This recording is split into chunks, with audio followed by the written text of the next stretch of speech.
मर्द खाना बनाए तो कला है, औरत बनाए तो उसका फर्ज है। What did you just say? Patriarchy यानी पितृसत्ता यानी पिता की सत्ता, यानी एक ऐसी व्यवस्था जिसमें पिता या बड़ा बेटा परिवार का मुखिया हो। और ऐसी व्यवस्था सिर्फ परिवार तक सीमित नहीं रहती, वो समाज के हर महत्वपूर्ण क्षेत्र को प्रभावित करती है। इस कारण से हमें राजनीति में हो या खेल कूद में हो या व्यापार में हो या फिर मनोरंजन में क्षेत्र में हो, पुरुष नेतृत्व करते हुए दिखते हैं। एक मशहूर लेखिका सिमोन डी बुवॉर के मुताबिक दुनिया में जितने भी उत्पीड़न हुए हैं वो अक्सर अल्पसंख्यक होने के कारण हुए हैं, पर दुनिया में महिलाओं की आधी संख्या होने के बावजूद भी उनके साथ उत्पीड़न हुआ। तो ऐसा कैसे हुआ, क्यों हुआ और क्या अनंत काल से ही पितृसत्ता रही है? क्या दुनिया के हर एक कोने में पितृसत्ता ही थी? ये सारे सवाल आपके मन में आ सकते हैं। आइए जवाब खोजते हैं इनके।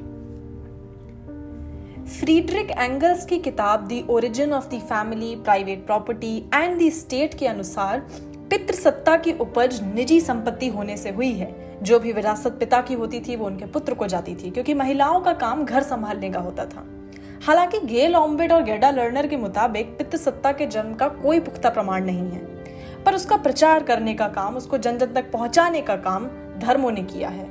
वो चाहे पश्चिमी देशों में ईसाई धर्म हो या मध्य पूर्वी देशों में इस्लाम हो या भारत में हिंदू धर्म हो या फिर पूर्वी देशों में बौद्ध हो, हर धर्म को स्थापित करने वाले पुरुष रहे हैं और उसके उत्पीड़क नियम फैलाने वाले भी पुरुष ही रहे हैं।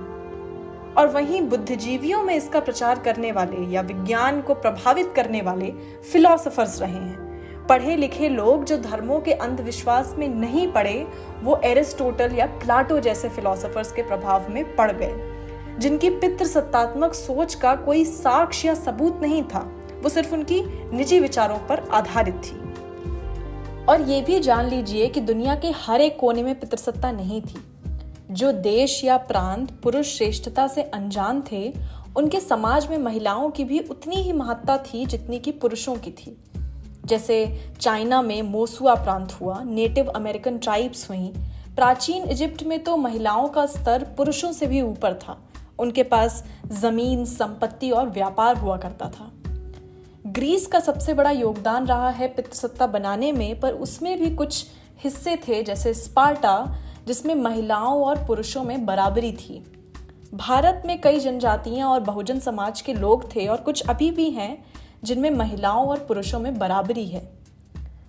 हालांकि अब अधिकतम देशों में महिलाओं के पास संवैधानिक तौर पे अधिकार हैं, पर सामाजिक तौर पे हम अभी भी संघर्ष कर रहे हैं। इसलिए अभी भी महिलाएं, ट्रांसजेंडर इत्यादि हमें महत्वपूर्ण स्थानों में नहीं देखने को मिलते। भारत में आज़ादी के संविधान होने के 70 साल बाद भी 23% महिलाएं ही रोजगार में हैं, 73% पुरुषों के मुकाबले, और हमारे संसद में तो सिर्फ 10% महिलाएं हैं। तो जब तक पितृसत्ता सामाजिक रूप से नहीं जाती है, जितने भी अधिकार दिए जाएं वो महिलाओं के पैरों में बंधी बेड़ियां नहीं तोड़ सकते। धन्यवाद।